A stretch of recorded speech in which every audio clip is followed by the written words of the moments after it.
welcome you all for this session. In this session we are going to discuss the fundamental concepts of computer. Before getting into the programming, we need to know a little bit about the computer and its concepts. So nowadays we see everywhere we use a computer. They not start without seeing the computer output. Example, every day in our life we see the applications of computer and the output of the computer. Let's consider an example. When you wake up in the early morning, you'll see the mobile. The mobile application or mobile software is the outcome of the computer application. So the application is developed using a computer and computer programming. In the morning you'll see a newspaper.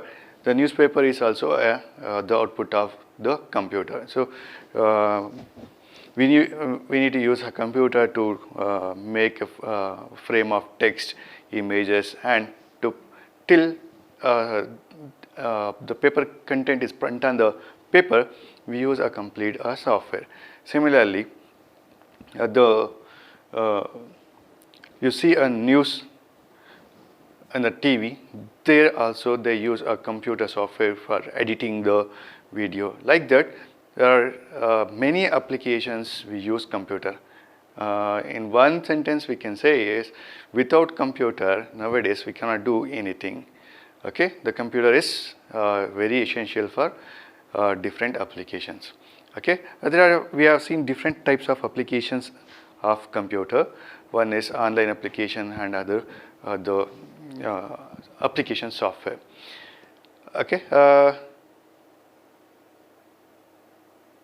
In our daily life, there are many applications we see in our regular life. Some of the applications used for online ticket booking. We use a software for online transaction. We use an online application, web application for stock verification. We use online application or web application for booking the items. Example, online marketing, Amazon, Flipkart, Myntra, Snapdeal. All are applications we use for online booking. So see, everywhere we use a computer for our daily purpose. In this session we are going to discuss the fundamental concepts of computer. I think all are familiar about the basics of computer. Still, just we recall the fundamentals of C programming. So in this session we will discuss the concepts of computer, types of computer generation, types of computer, then the input device, output device of the computer, and software, system software, application software, and network, and remaining things we discover in the session. The first. Now, what is a computer? What is computer? So the definition of the computer is there are different versions. Some may say a computer is an electronic device. It performs certain operation. There are different definitions from different perspective. From the programmer perspective, the computer definition is different.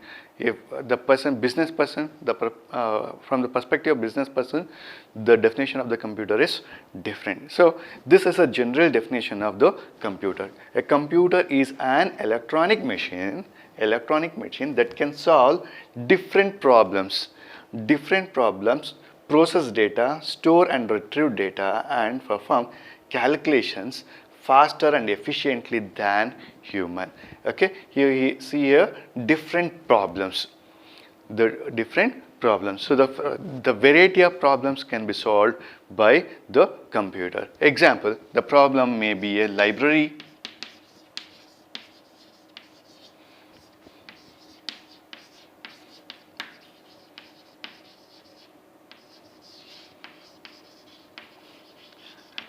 One problem, library management, office management,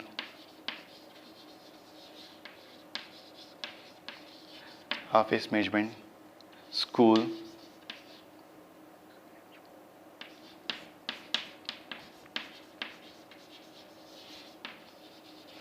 school management,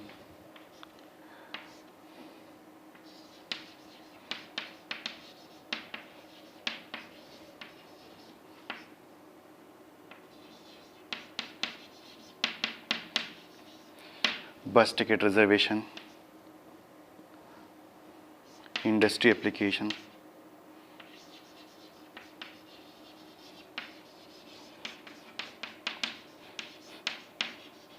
etc.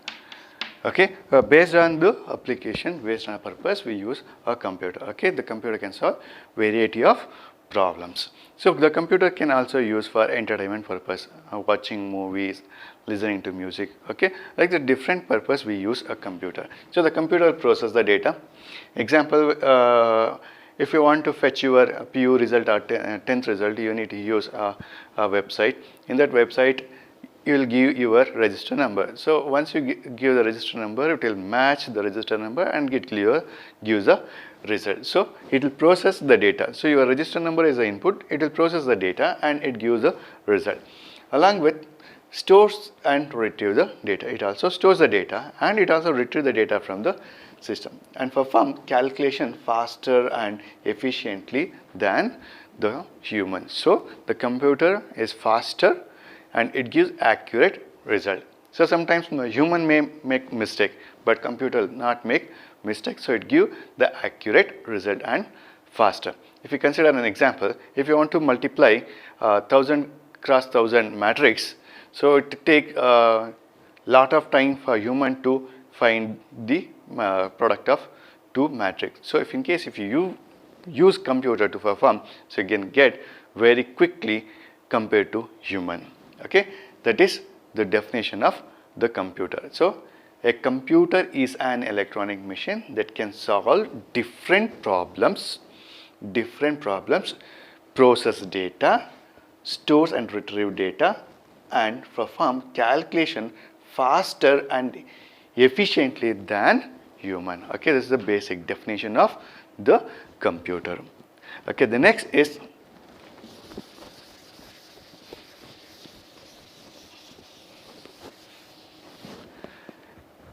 okay, now the computer mainly performs 5 operations. One is input operation, processing, output, storage and control. So the first operation is input.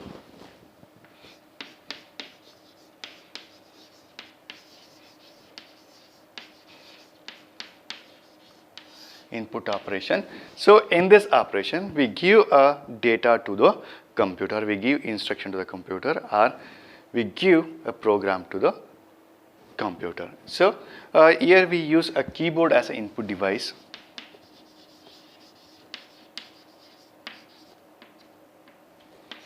Keyboard as an input device for giving data to the computer. Okay, the data may be in the form of text, either it may be a form of number, or either it may be in the form of voice or sound, or it may be a video or image. So we can give input to the computer in the form of text, in the form of image, in the form of video and in the form of voice. Okay, that's the first thing, that it retrieve the data from the user, it get data from the user. Next, processing.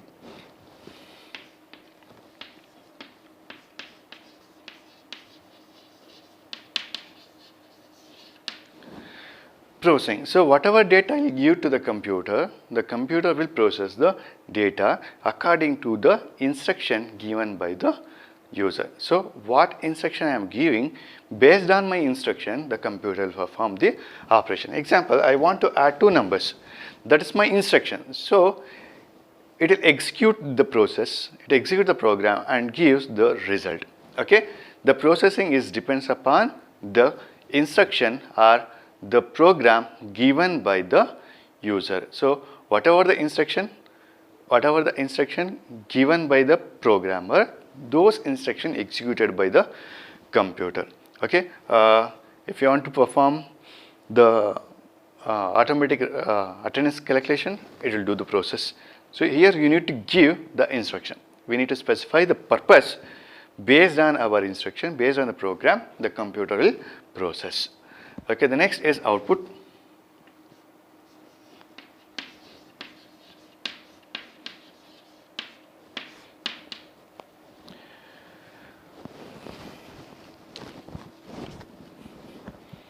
Okay, once we give the input will be processed. Once it processes the input, it will generate the result and it will produce a output. So output may be in the form of image, maybe in the form of video, or it may be in the form of visual output, or it may be a printed output. Okay, the output unit produce the output after processed by the processor. So once the processor is processed the data, process the instruction, it will produce output. So the output, it may be in the form of printed output or visual output. Okay, visual output means it will display on the screen, and printed output means we get the output in the form of printed paper. Okay, the output will be printed on the paper. Okay, that is the output.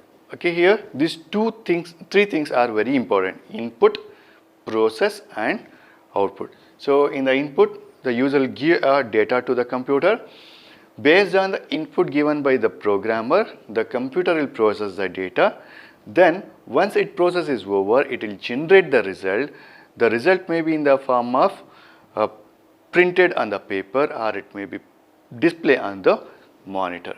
The next is the storage.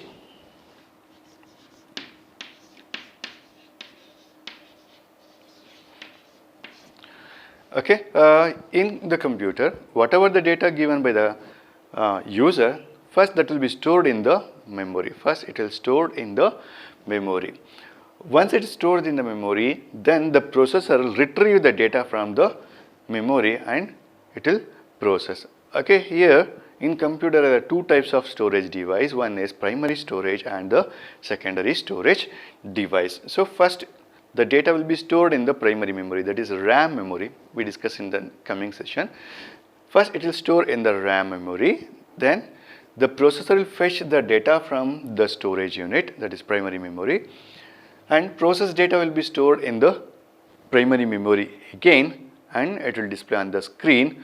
Once you press save operation, that will be stored in the secondary storage. So here primary memory is the volatile memory and secondary memory is the permanent memory. Volatile memory means once the process is over, if systems turned off, the data will be erased. Means whatever the data will give, the data will be erased. But in the secondary storage device, the data will be permanent. So the data will be stored permanently in the memory. The last is the control unit.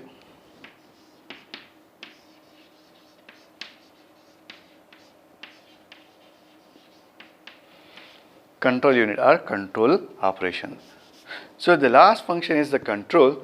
This control operation for controlling each activity of the computer. So it controls entire activity of the computer. So it initiates the input device, it initiates the output device, and it controls the process, and it controls the memory. So overall controlling activity is handled by the control unit. Okay, this is a control function. So these are the 5 basic functions performed by the computer. One is input. In the input, we give a data to the computer. Our programmer give data to the computer. Processing. So in the processing function, whatever data given by the computer, that will be processed by the computer. Output, once process is over, it will display the result. Next, storage unit. So whatever data given by the user, programmer, the data will be stored in the memory. Either it may be a primary memory or it may be a secondary memory. So once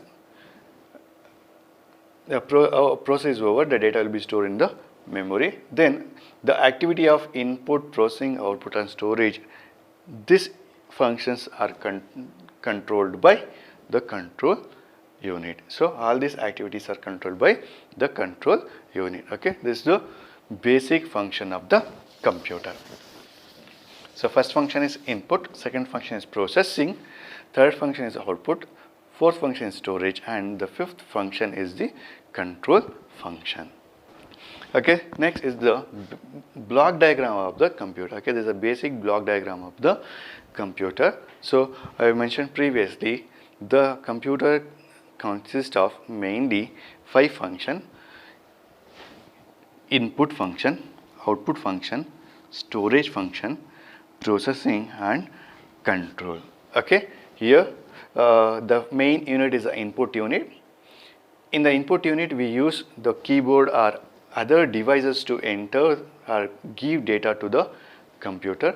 First, whatever data we give, that will be stored in the primary memory. Then the control unit fetch the data from the primary memory. Based on the instruction, it will perform the operation. So here the processing is done inside the ALU. So ALU perform the arithmetic and logical operation. Then once the process is over, the result is sent back to the primary storage. From primary storage device to secondary storage device and the output unit. Okay, this is depends upon the instruction given by the programmer. Okay, if the programmer wants to store in the secondary storage and don't want to display on the monitor output device, so just it will store data in the secondary storage device instead of displaying on the computer monitor. So based on the programmer instruction, it will do the process. Okay, here there are two types of lines. One is solid line and the dotted line. So dotted line indicates the control signal. So here the control unit control the activity. You can see here the control unit send the signals to the storage unit. Similarly, control unit sends signals to the input unit, and it sends the signal to the arithmetic and logic unit. Similarly, it is also send the signal to the output unit. So here the control unit sends the control signal, means the control unit controls the each activity of the other parts of the computer: input unit, output unit, storage unit, and the central processing unit. Okay, central processing unit is the brain of computer. So without this part, the computer will be useless. So main part of the computer is the CPU, central processing unit. Okay, without this unit, computer cannot do anything. So this is a main part of the computer. Okay, this is a basic block diagram of computer. In this diagram, this contains mainly 4 units: input unit, output unit, storage unit, and central processing unit, that is CPU. So in the input unit,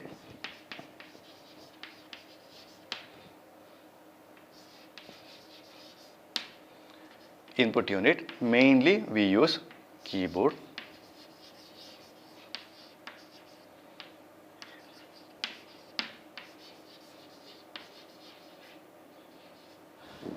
In the input unit, we mainly use 2 devices, keyboard and the mouse. These 2 devices are the input devices.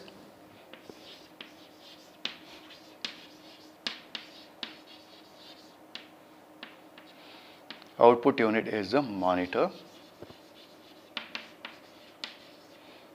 printer,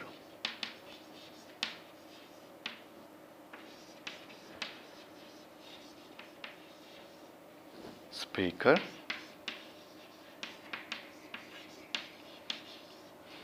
projector. Projector is also output device. So here now I am displaying my presentation. So the displaying our presentation is done by using the projector. So projector is also output device. So storage unit.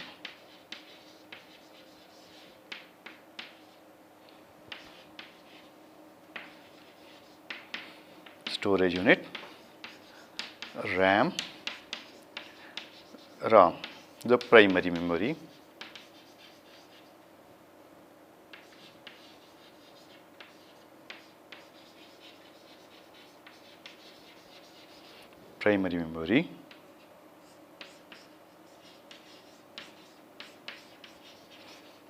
hard disk, CD, DVD,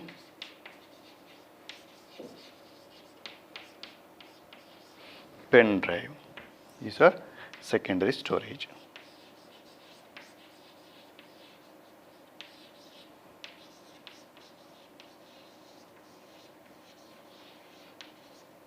Secondary storage devices. Okay. Mainly input unit, general purpose computer contains keyboard and mouse as an input device, and monitor is output device. Sometimes depends upon the user requirement. The user may use printer, speaker or projector. So these three devices depends upon the purpose of the computer. Okay. If you are performing DTT operation, editing operation, or you are performing a printing purpose, we need printer. Okay. Then projector. So I am displaying only the screen. Then we can use projector. So in the monitor we can see only a few members. The projector is used for presenting the content for multiple person, more than 2 persons. So if you want to present my content to more than 10 persons, then we need to use a projector. So projector is for displaying the content in larger area. Next is the storage unit. Storage unit, I already mentioned there are two types of storage unit, storage space. One is secondary memory and primary memory. The primary is temporary memory. Here we use RAM and ROM. These two are primary memory, and secondary memory is hard disk, CD, DVD drive, DVD, pen drive are the secondary storage device. These devices are the permanent memory locations. Okay, that's about the block diagram of the computer. Okay, next one more important topic is the generation of computer. Okay, the history of the computer goes back several decades over, and there are few definable generations of the computer. Okay, there are a large number of computers are developed. There are different technologies. So in the generation of computer, the different generations are divided based on the technology used behind the computer. Based on the technology, the computer are classified into different generations. So the history of the computer goes back several decades over, and there are 5 definable generations of computer. So here only 5 generations are defined. Each generation is defined by a significant technological development that changes fundamentally how computer operates, leading to more compact, less expensive, but more powerful, efficient, robust machine. So here from simple to complex technology. Okay, in the each generation represent the technology behind the computer. Okay, here there are 5 different generations. The first generation is 1942 1956, that is the first generation computer. Technology is vacuum tube technology. This is the first early computer. Used vacuum tubes as a circuitry and magnetic drum for the memory. That is the first generation. Second generation computer is the transistor. Third generation computer is integrated circuit. Fourth generation is microprocessor, and the fifth generation is artificial intelligence. Okay, these generations are defined based on the technology. Okay, you can see here the first technology is vacuum tube, second technology is transistor, third technology is integrated circuit, fourth technology is microprocessor, and fifth technology is the artificial intelligence. Okay, now we go in detail of each generation. Okay, the first generation computer. Here the first generation computer is made up of vacuum tube technology. So first generation computer is the vacuum tube technology. You can see here these are vacuum tubes. Then the punch cards for the input data. So here this is a punch card here where the punches as done. Okay, you can see the dots, the black dots, that is a punch. Then here paper tape. Paper tape is for the output. So output will be produced in the form of tape, and magnetic drums is used for storing the data, or magnetic tape and magnetic drums for external storage. So the magnetic tape is similar to the type recorder cassette. So that is also a magnetic tape. So these are the things used in the first generation. So that is the vacuum tube technology, punch cards for input data, punch card and paper tape for output, machine language for writing the program. So here in this computer, machine language, that is a binary language, is used for the coding, zeros and ones. Magnetic tapes and drums for external storage. So in order to store the data, they were used the magnetic tapes and drums. So the main drawback of this generation is the size of the computer is very large. So it takes more than 100 feet room. So the size of the computer is used, and the early computer was consists of 18,000 transistor, 18,000 not transistor, 18,000 vacuum tubes.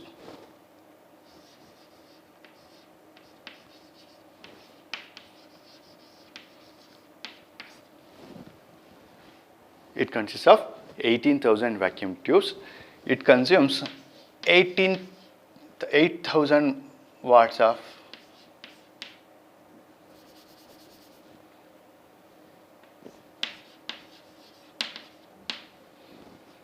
the computer was consumed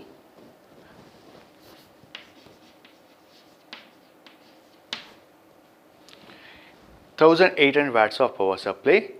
Then the vacuum tube, 18,000 vacuum tubes, so it produces more heat.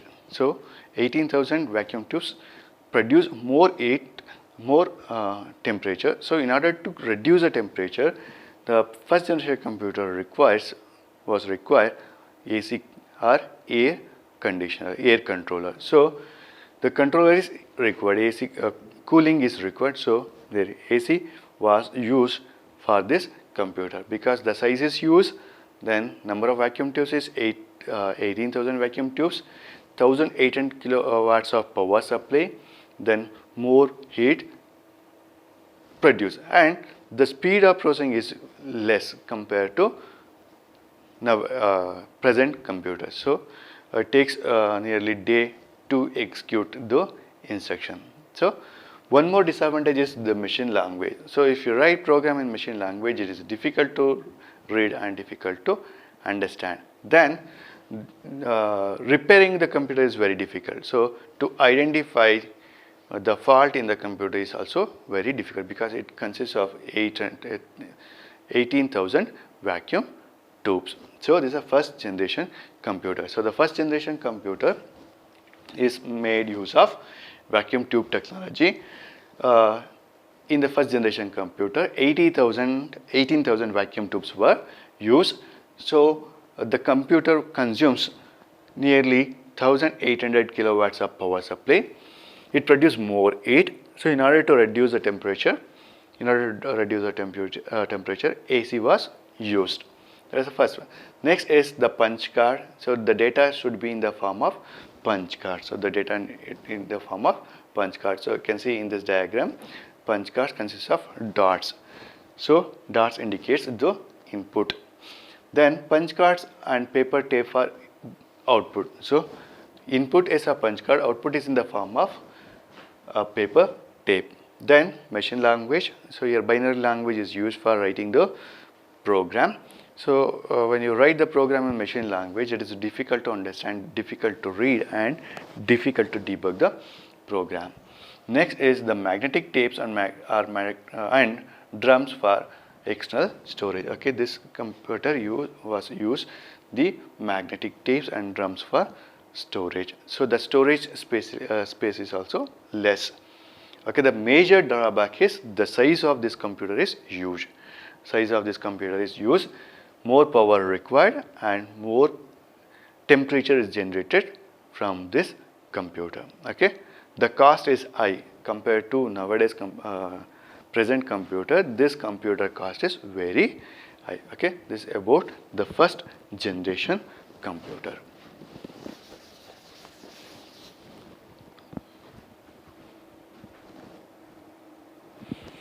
Okay, then compared to first generation computer, in the first generation computer vacuum tubes are used. In this second generation computer, it overcomes the drawback of the first generation computer. So the first generation computer is the size of the computer is used and more power supply and more temperature is generated. So in order to overcome the drawbacks of the first generation computer, in the second generation computer, transistor technology was used. Okay, this is the figure represent the transistor. So here vacuum tube technology was replaced by transistorized technology. Size of the computer started reducing. So I already mentioned the first generation computer, the size of the computer is used. Here the size of the computer is reduced. Assembly language started being used in the place of the machine language. So in the first generation computer, machine language is used, that is a binary language, zeros and ones was used. But in the second generation computer, assembly language programming was used. So in the assembly language program, mnemonics or code words are used for the coding.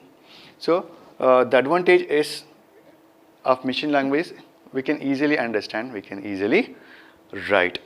Next is the concept of stored program emerged. Stored program is, in the first generation computer, the data is in the form of punch card. So the instruction is given in the punch card, but in this generation, the program is stored in the memory. So whatever the instruction will give you, the instruction will be stored in the memory. Then high level language were invented. So during the second generation itself, high level programming language was initiated.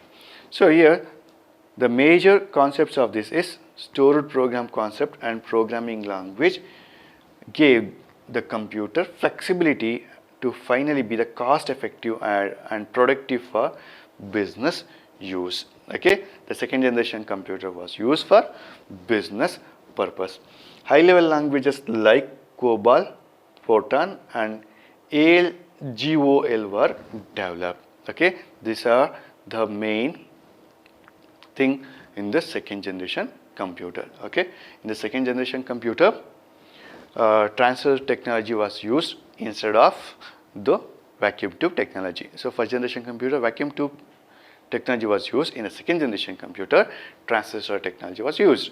So the size of the computer is less compared to the first generation computer. In the first generation computer, machine language was used. In the second generation computer, assembly language being started.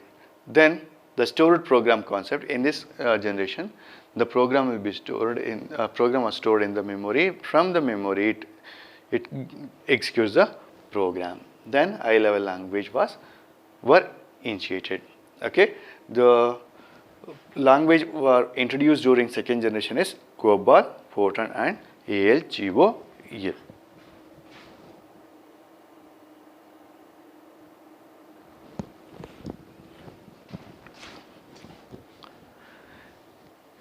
Okay, during the first generation, Charles Babbage is a British mathematician at Cambridge University, invented the first analytical engine or difference engine. Okay, the first computer. So that's why Charles Babbage is called as the father of computer. Okay, Charles Babbage is the inventor of the computer. Charles Babbage, a British mathematician at Cambridge University, invented the first analytical engine or difference engine. This machine could be programmed by instructions coded on punch cards and add mechanical memory to store the result. Okay, the first computer, that is analytical engine or difference. Is the third generation computer. Okay, in the third generation computer, transistor technology was replaced by the integrated circuit, that is IC. So third generation computers were characterized by use of integrated circuits. So in the previous generation, the second generation, transistor were used. In the third generation, instead of transistor, ICs are introduced. So here you can see this is the transistor. One transistor contains 10 to 100, one IC consists of the functions of 10 to 100 transistors. So means one IC performs 100, 10 or 100 transistor function. So use of integrated circuits.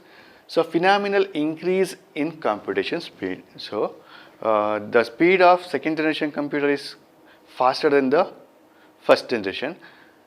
Third generation computer is faster than the second generation computer. So the size of the computer is reduced and the speed of execution is also increased. Then substantial reduction in the size and power consumption of the machine. So it also reduced the power consumption. So first generation computer 1800 kilowatts of power supply, but in second generation computer power consumption is decreased. In the third generation computer also the power consumption is decreased. So the size of the computer becomes smaller. Then use of magnetic tapes and drums for external storage. So here also magnetic tapes and drums were used for storing the data. Design of operating system and newer high-level languages. So in the third generation computer, operating system concept is used. Operating system is a software. It controls the activity of the computer. So to control the activity of the computer, operating system concept were introduced, and commercial production of computer. So second generation computer is also used for business purpose. Third generation computer is mainly used for commercial purpose. So this generation was characterized by invention of integrated circuits, that is ICs. The IC combined electronic component into a single small chip which was made of quarters. So this about the third generation computer. So it overcomes the problem of first generation computer and the second generation computer. And the next generation is the fourth generation computer. Here in the fourth generation computer, ICs were replaced by the chip, that is VLSI chip. In the general feature of the fourth generation computer is use of very large scale integration. Okay, a microprocessor was used. This is the microprocessor. Here this microprocessor consists of the function of more than 1000 ICs. So one processor contains the function of 1000 ICs.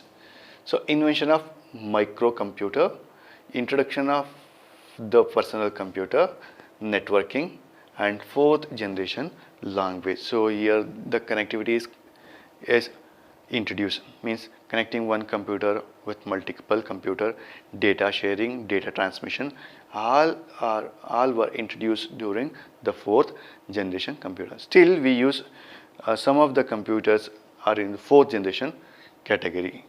Okay, fourth generation language was used. The fourth generation realized a large scale integration which could fit hundreds of components on one chip. So I already mentioned it contains more than hundreds of components in one chip. That is very large scale integration which gives thousands of components on one chip. So the first chip is the Intel 4004 chip. 4004 chip located all the components of computer, means central processing unit, memory, input and output, control on a single chip, and microcomputer were introduced. So here the size of the computer becomes very small. So in the first generation computer the size is very huge. Sometimes it covers the building size, but here in the fourth generation computer is very small. So in the fourth generation computer, hard disk a CD, floppy drive were introduced. So in the fourth generation computer, to store data in permanently, they were use hard disk, floppy disk, CD drive, DVD drives. So pen drives also, thumb drives also used for storage purpose. So fourth generation language, that is C, C++, Java language were introduced during the fourth generation computer. Okay, that is about the fourth generation computer. So one of the more innovation in the fourth generation is networking. Networking means connecting multiple computers.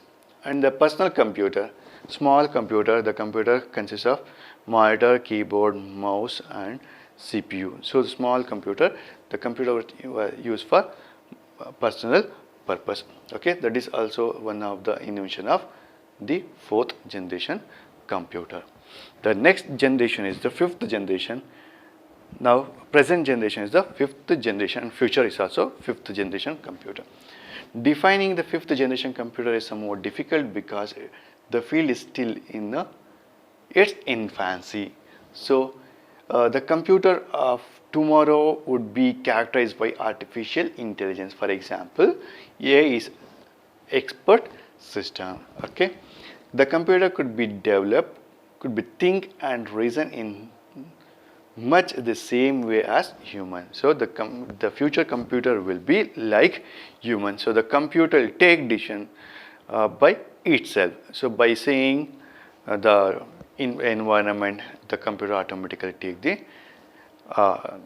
initiation. Example, if in case if like my laptop has a AI system, so the AI will detect whether the sufficient battery is available or not. So if the sufficient battery is not available, the computer instruct the user plug on the power supply.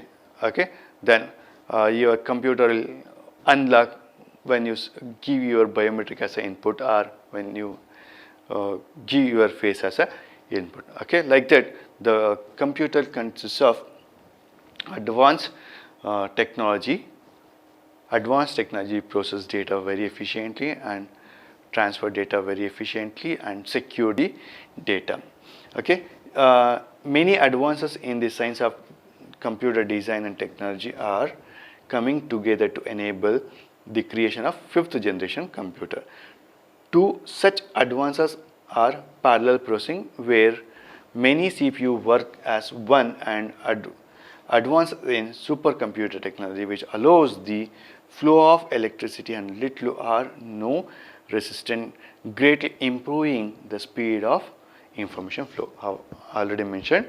So in the fifth generation computer, mainly process data efficiently and faster and transfer data very efficiently and fast from one place to other, and secure data is other in advance in the fifth generation computer. Okay, that is about the fifth generation computer.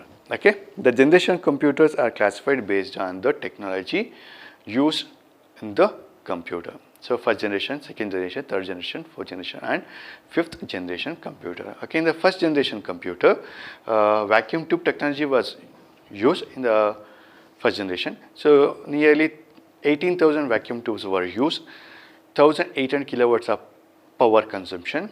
So more temperature, machine language were used, punch card and paper tape was used in the first generation computer. So the main disadvantage of first generation computer is the size and power consumption, and is also very expensive. In the second generation computer, the vacuum tube technology was replaced by the transistor technology.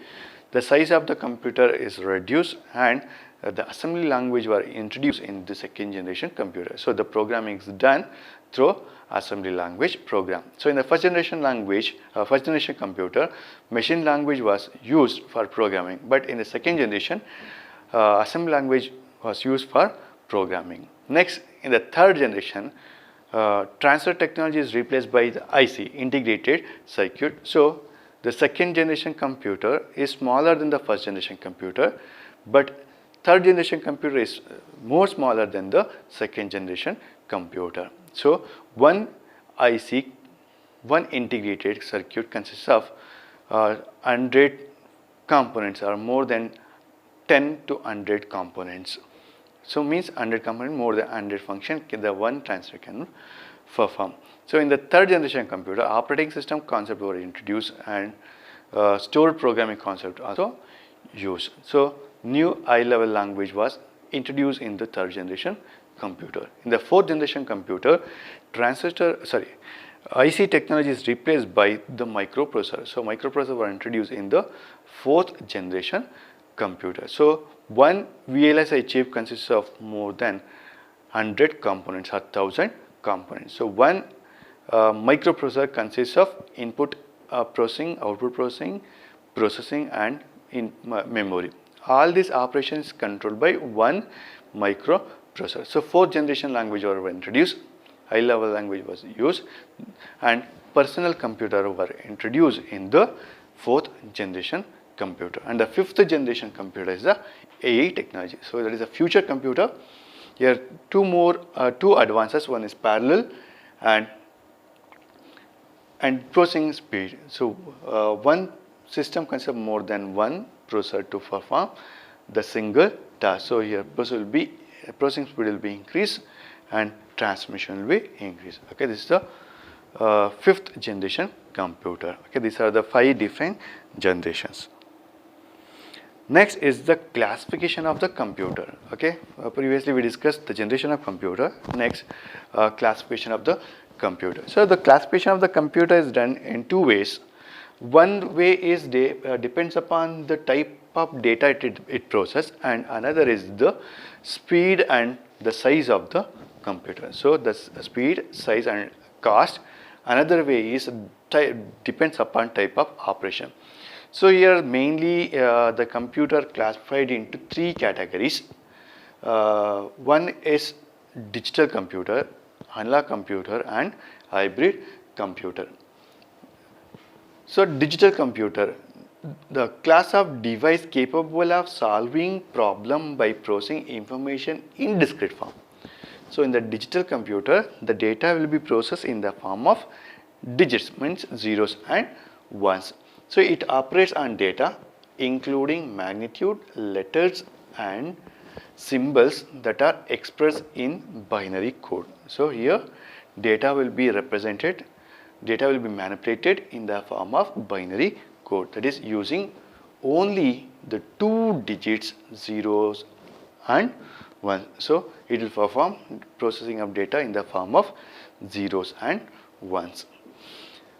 By comparing, manipulating these digits or their combinations according to a set of instructions held in its memory. So it will process data depends upon the instruction and depends upon the program given by the programmer.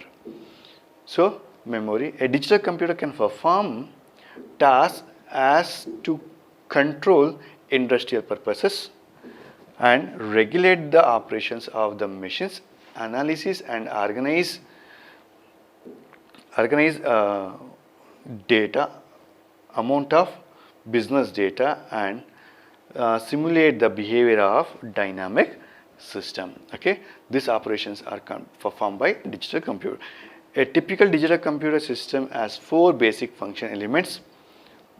I already mentioned: input and output equipment, main memory, control and arithmetic unit. So these are the main components or main units must be present in the digital computer. That is input, output, it is a one equipment, memory, main memory, control unit and arithmetic logical unit. Okay, this is the digital computer. So our personal computer like laptop, desktop, all are digital computer because the data is processed in the form of digits.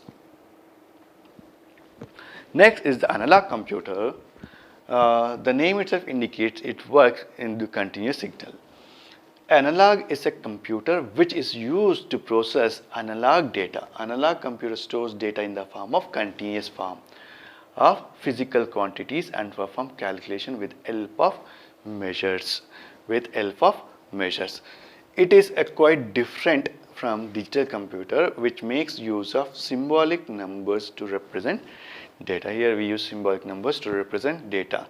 Analog computers are excellent for situation which requires data to be measured directly without converting into a numerical or codes. So it has to be perform the operation only on the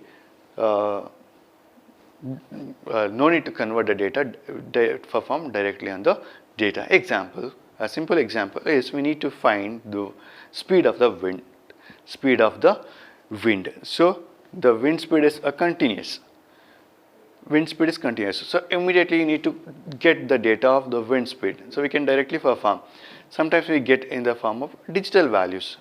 Okay, similarly measure the liquid flow, means petrol, water, milk. So the flow is analog. We perform directly on analog data. If you want to get it in the form of digital, we need to convert into digital form. So analog to digital. Okay, you can see an example. The example is petrol pump, means petrol bunk. Here the system, it works hybrid. It consists of both analog and digital. So the flow is analog and display is digital. So we see on the printed board, display board, the display board says the number, the liters, the petrol measurement. So the actual flow is in the form of analog, but the display it's in the digital form. So the main disadvantage of digital analog to digital conversion is the quantization. So there we miss some of the data. So the data is not accurate compared to analog. So analog is more accurate because data loss is very less. If you convert analog to digital, there will be a data loss. So analog computers were the earliest computer machines developed and were among the most complicated machines for analog computation and process control. Analog data is not discrete but rather is continuous nature. Examples such as pressure, temperature, voltage, speed and weight. Okay, all are the continuous quantities, that is continuous signals. Okay, that is about the analog computer. Next, the hybrid computer. So hybrid computer is a combination of analog and digital computer. So hybrid computers are a combination of analog and digital computer. It combines the best features of both types of computer. That is, it has the speed of analog computer and the memory and accuracy of digital computer. So hybrid computer are used mainly in specialized application where both kinds of data need to be processed. Therefore, they help the user to process both continuous and discrete data. So one example is wave bridge. Wave bridge, I already mentioned, weight is in the form of continuous value. Speed is also in the form of continuous value. Pressure is also in the form of continuous value. So we need to get that in the form of digital. Example, digital thermometer. Analog thermometer gives in the form of analog continuous signal, but the digital thermometer, it converts into discrete value. So petrol flow is analog. It will display in the form of digital. Wave bridge, the weight is continuous, but it will display in the form of discrete. So wave bridges, weighing machine, petrol pump, all are the combination of analog and digital. So in petrol pump, flow is analog, output is digital. So in hybrid computer, it acts both. Sometimes the computer input is analog, output is digital. Sometimes input is digital and output is analog. Similarly, in the petrol bunk, the petrol will be supplied based on two things. One is you need to specify the amount. So if you specify amount, then the petrol will be flow, that is analog. So the input is digital, output is analog. Sometimes output is analog, input is analog and output is digital.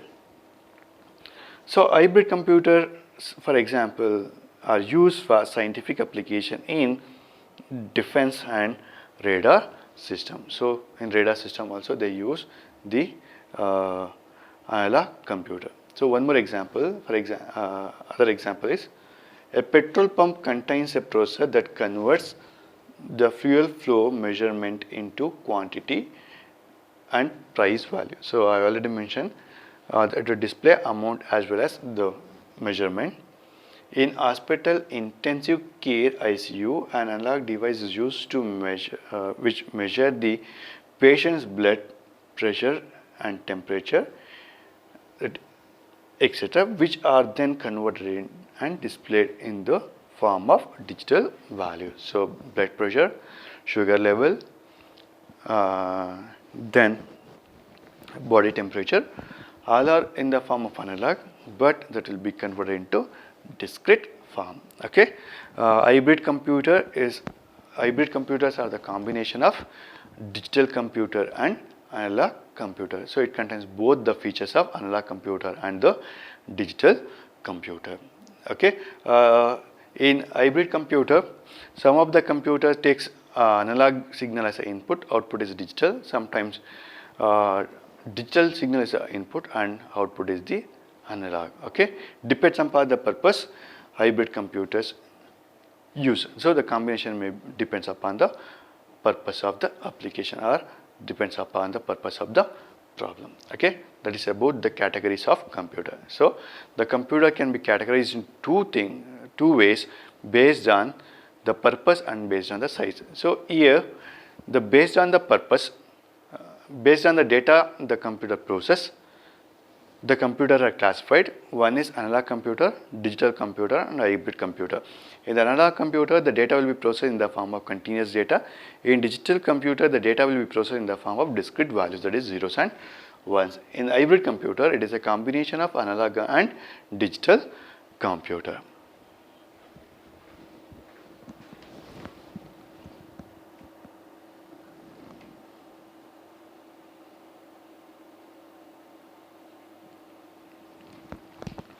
Okay, the next is another way of classifying the computer. The computers are divided into different types based on the size and the cost. So since the advent of the first computer, different types and sizes of computer were offered different services. Computer can be generally classified by the size and the power, means the processing speed based on the size and the power as first. So there is considerable overlap. So personal computer, a small single user computer based on a microprocessor. Workstation, a powerful single user computer. A workstation is like a single computer but it has more powerful processor and general high quality monitor. Then mini computer, a multi-user computer capable of supporting up to hundreds of users simultaneously. Then mainframe computer, a powerful multi-user computer capable of supporting many hundreds or thousands of users simultaneously. And supercomputer, an extremely fast computer that can perform hundreds of millions of instructions per second. So it executes more than millions of instructions per 1 second. So these are the different types of computer classified based on the size and the power. Based on the size of the computer and power of the computer are classified into personal computer, or it's also called microcomputer, mini computer, mainframe computer and supercomputer. Okay, the first category is the supercomputer. Supercomputer is the broad term for one of the fastest computer currently available. Okay, this is the fastest computer presently available. The supercomputer are very expensive and are employed for specialized applications that requires immense amount of mathematical calculation. For example, weather forecasting requires supercomputer. So weather forecasting is one of the tasks performed by supercomputers. Similarly, supercomputers are used in satellite launching center. Example, NASA uses a supercomputer, and in ISRO also use supercomputer. So supercomputers used for scientific application, that animation applications. So another use of supercomputers, scientific simulations, that is animation, graphics, fluid dynamic calculation, nuclear energy research, electronic design, and analysis of geological data. Perhaps the best known supercomputers manufacturer is Cray Research, Cray 2 NIC 500, and Param. Param is the Indian based supercomputer. So Indian based supercomputer. So India has developed one of the supercomputer. The name is the Param supercomputer. Okay, this is the diagram of supercomputer. So the main advantage of this computer is the processing speed is very high, and this very expensive. So very expensive. This computer is mainly used for research purpose. Already mentioned defense purpose, scientific purpose, and weather forecasting. Supercomputers were used. Okay, that is supercomputer. Next is the mainframe computer. Mainframe was a term originally referring to the cabinet containing the central processor unit, or mainframe of a room filling Stone Age branch machine. So nowadays mainframe were very large and expensive computer capable of supporting hundreds or thousands of users simultaneously. So compared to supercomputer, this computer is powerful because supercomputer performs single task, but mainframe performs different tasks. So the difference between a supercomputer and a mainframe computer is that supercomputer channels all its power into executing a few programs as fast as possible, whereas mainframe uses its power to execute many programs concurrently or simultaneously. So supercomputer executes single task, but mainframe computer execute multiple tasks simultaneously. Okay, that is the difference between the supercomputer and the mainframe computer. In some ways, mainframes are more powerful than supercomputer because they support more simultaneously program, but supercomputer can execute a single program faster than a mainframe. So distinction between the small mainframe and microcomputer is which depending really on how the manufacturer wants to market its machine.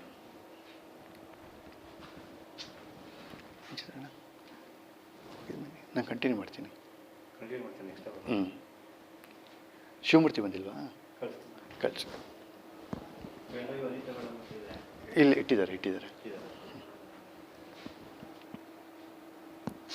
Okay, this is the mainframe computer.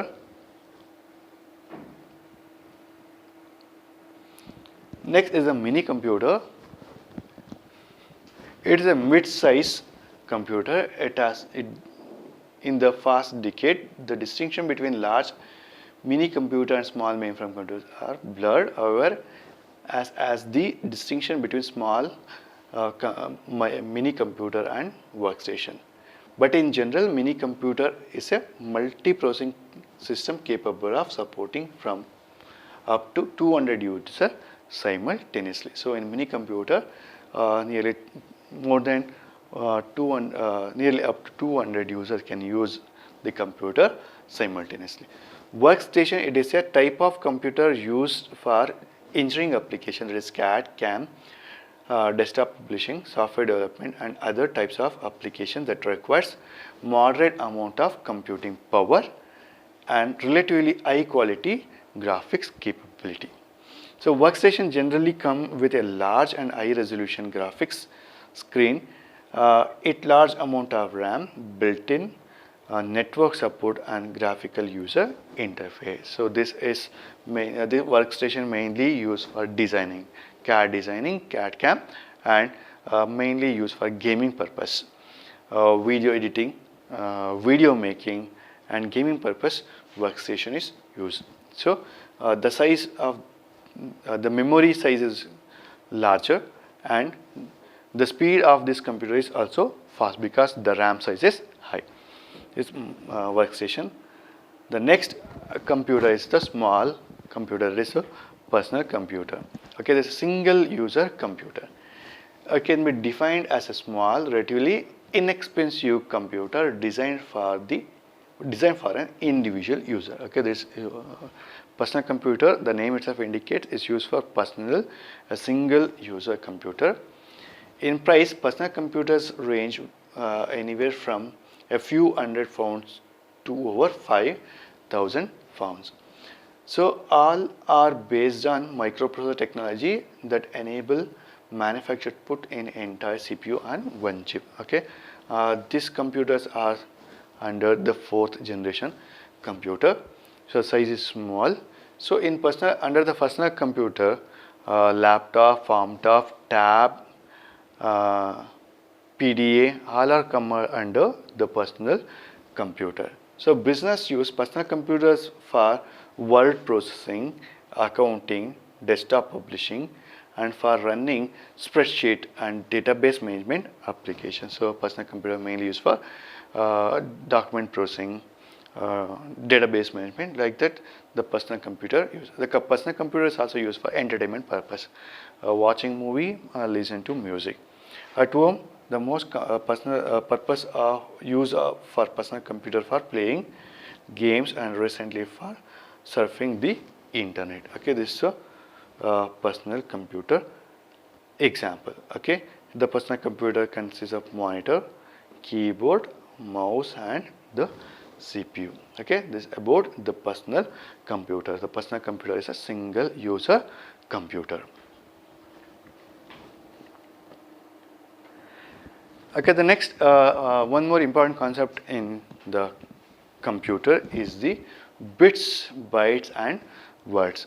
So the computer can understand only zeros and ones. So the data will be stored in the form of zeros and ones. So 0 is called 1 bit, 0 is called 1 bit, 1 is also called 1 bit. So bit is a smallest unit of data, in a computer. So data will be represented in the form of zeros and ones. So 0 or 1 is called 1 bit. It is a basic unit of the computer. A bit as a single binary value, either 0 or 1. A bit as a single binary value, either 0 or 1. Although computers usually provided instruction that can be test and manipulate bits, they generally are designed to store data and execute instruction in bit multiples called byte. So multiple bits are called bytes. In most of the computer system, there are 8 bits in a byte. So collection of 8 bits is called byte. So one number, or means 0 or 1, is called bit. Collection of zeros and ones, 8 sequence of zeros and ones is called 1 byte. A byte is the smallest unit of measurement used to measure the data. So when we want to check the size of the computer, so how much data it will store, means the memory size of mobile, memory size of the laptop, memory size of the computer. So all this mentioned in the form of bytes, megabytes, terabytes, gigabytes. So byte is a measurement used for measuring the data. So 1 byte contains 8 binary bits. 8 binary bits. So 8 binary bits means zeros and ones, or a series of 8 zeros or ones. Therefore, each byte can be represent 256 different values. So 0 to 255, total 256 numbers. So 0 to 255. So 0, 0, 0, 8 0 represent 0, 8 ones represent 255. Like that, we can represent 256 numbers from 0 to 255. The byte was originally developed to store a single character. Since 256 values is sufficient to represent all standard lowercase and uppercase letters, numbers and symbols. So the byte originally developed to store a single character. Since 256 values is sufficient to represent all standard lowercase and uppercase letters, numbers and symbols. Okay, byte is a unit of measurement. Next is the word. So before that, half a byte is called nibble. Half a byte means 4 bits. So 1 bit is 1 binary digit, 8 bits is 1 byte, 1024 bytes is 1 kilobyte, 1024 kilobytes is equal to 1 megabyte, 1024 megabytes is equal to 1 gigabyte, 1024 gigabytes is equal to 1 terabyte, 1024 terabytes is equal to 1 petabyte. Okay, we use this term for measurement. 1 bit is 1 number, 1 digit, 8 bits is equal to 1 byte, 1024 bytes is equal to 1 kilobyte, 1024 kilobytes is equal to 1 megabyte, 1024 megabytes is equal to 1 gigabyte, 1024 gigabytes is equal to 1 terabyte, 1024 terabytes is equal to 1 petabyte. The word is a natural size with which the processor is handling data, means the capacity of the system processing the data. So example, the word size is also represent the size of the computer. So how much size data the computer process, whether it is 16-bit data, 32-bit data or 64-bit data. So the word is the natural size with which the processor is handling data, also referred to as the register size. Most common word size accounted today are 8-bit, 16-bit, 32-bit or 64-bit, but other sizes are possible. The word, by contrast, is the biggest chunk of bits with which a processor can do processing at a time. Okay, this is about the words. So bit means a single digit, either it may be 0 or 1. That is a basic unit of the computer. So the basic unit of representation of the computer data. So byte is a sequence of digits, a sequence of 8 digits. Either sequence of 8 zeros or ones is called 1 byte. So 1024 byte is called 1 kilobyte, 1024 kilobytes is called 1 megabyte, 1024 megabytes is called 1 gigabyte, 1024 gigabytes is called 1 terabyte, 1024 gigabytes is terabytes is called 1 petabyte.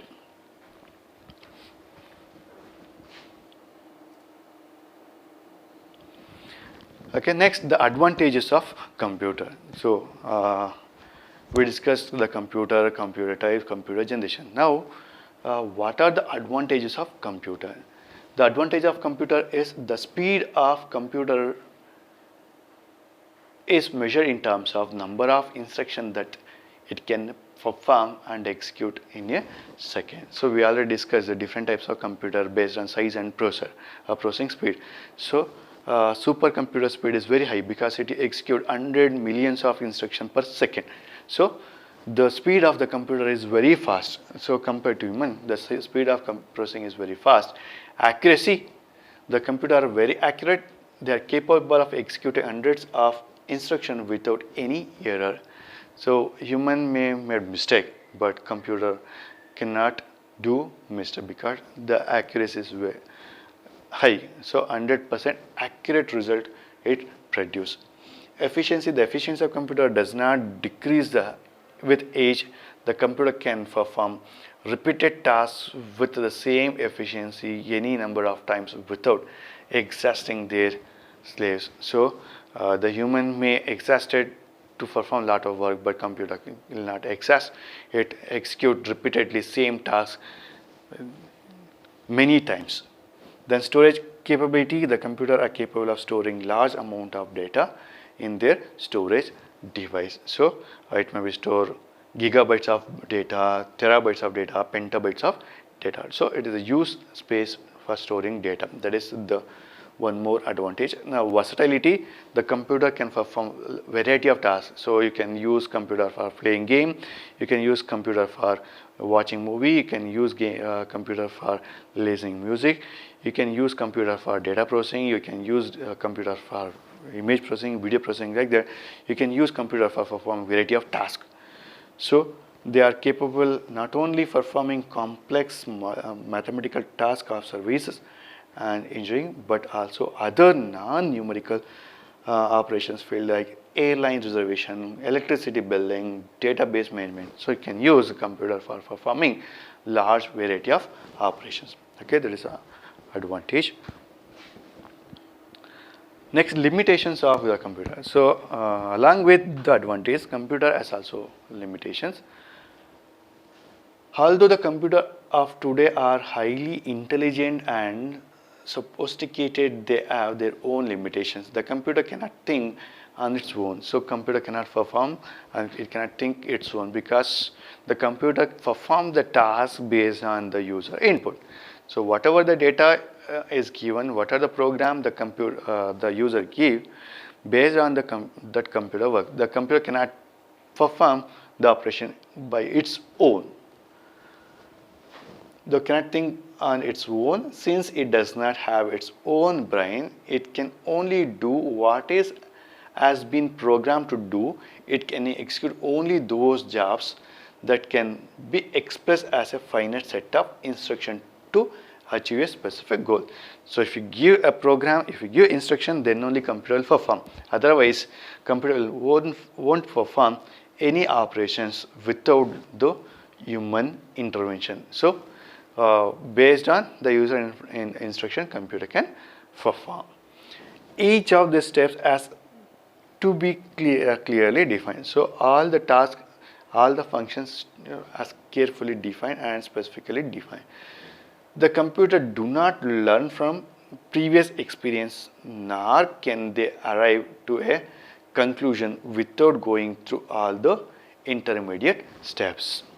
Next, however, the impact of computers today's society is phenomenal, and they are today is important for the society. So the computer is very important, and the impact of computer is very high. So these are the advantages and limitations of the computer.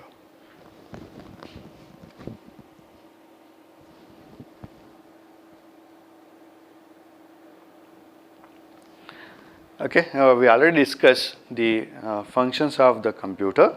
Now we discuss the components of the computer. So computer contains mainly three components, three basic parts: input unit, processing unit, and the output unit. So input unit is used to give data to the computer. So input unit, the input devices are the devices which are used to feed programs and data to the computer. So using the input unit, we give data to the computer. The input system connect to the external environment with the computer system. The input device are the means of communication between the user and the computer system. So there is a media for communicating with the computer. So typically input device include the keyboard, floppy disk, mouse, microphone, light pen, joystick, magnetic tapes. Okay, these are the things, elements we use to give data to the computer. So keyboard is a general device, a common use device for giving input, as well as the mouse is also a common device used in the computer. So joystick mainly used for gaming. Light pen is also using for writing purpose. Microphone is giving instruction through voice.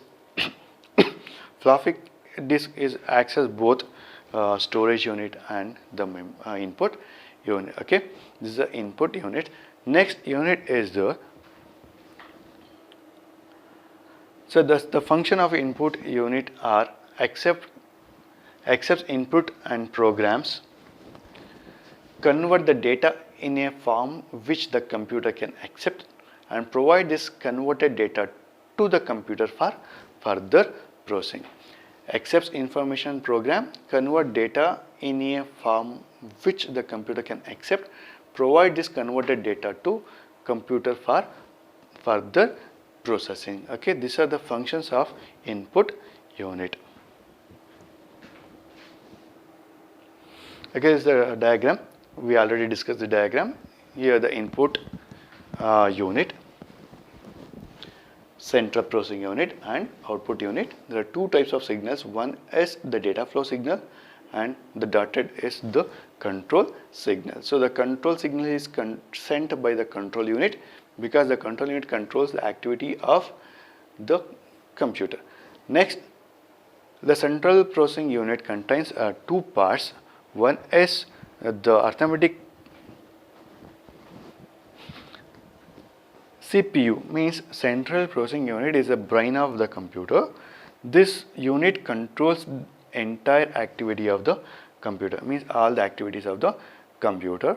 So input central processing unit consists of two parts, control unit and ALU. ALU means arithmetic and logic unit.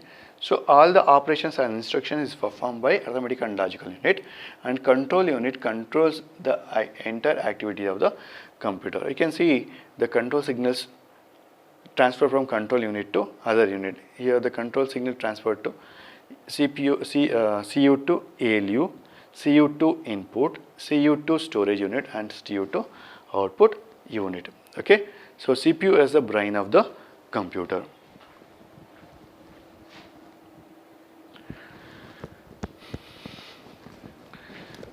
Central processing unit, this is the brain of any computer system. The central processing unit or CPU is made up of three parts.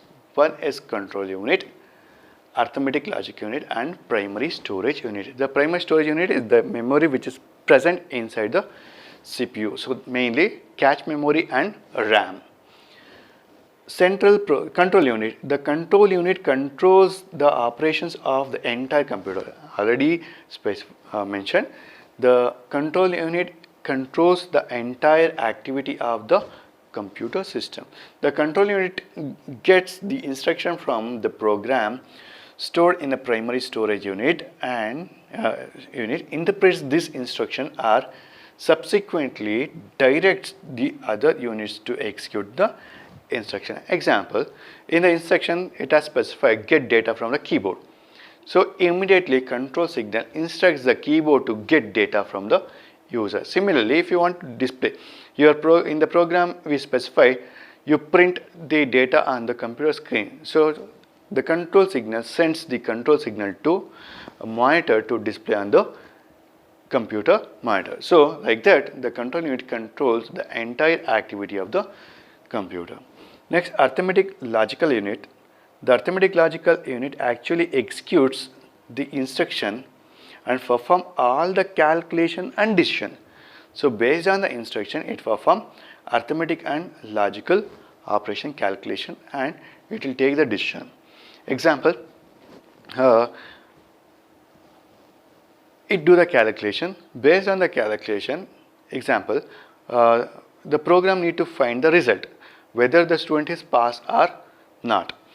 If the person is not passed, it has to display on the monitor, the person is failed.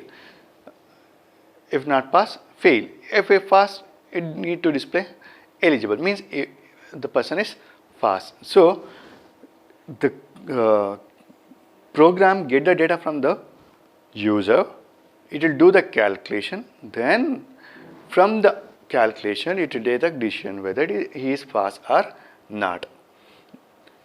The data is held in the primary storage unit and transferred to the ALU whenever needed. So initially I mentioned whatever data will give to the computer, the first data will be stored in the memory.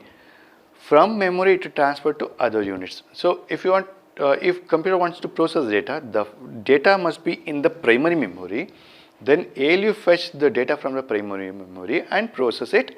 Then it transferred back to the storage unit. Okay, that may be primary memory or secondary memory. Next, the primary storage unit. The primary storage unit, this is also called as main memory.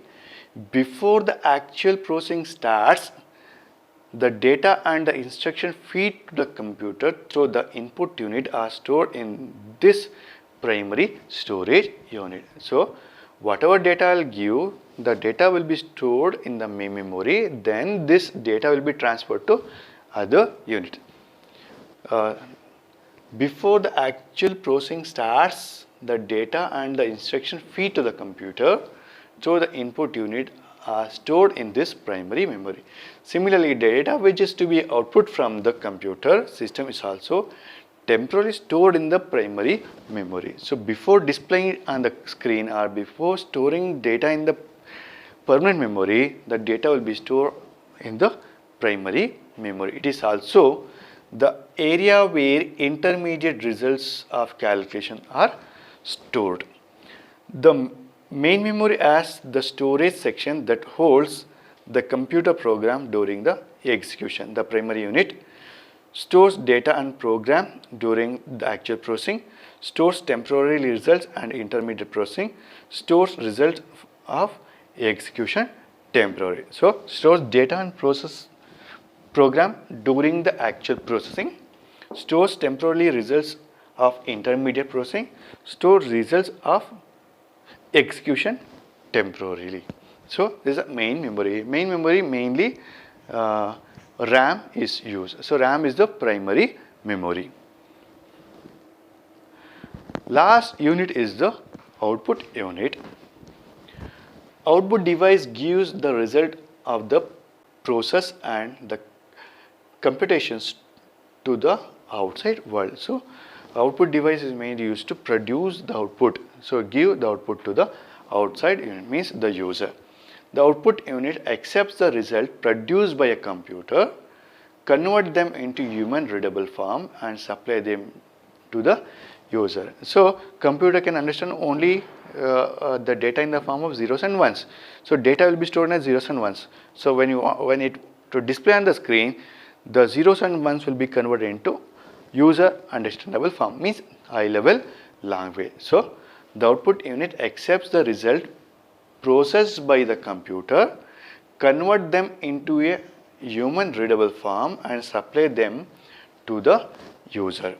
So, the more common output device are printer, plotter, display screen, magnetic tape device, etc. So, main output device are printer, plotter, monitor, magnetic tapes. So, projector is also one of the output device. Okay, that is about the output unit.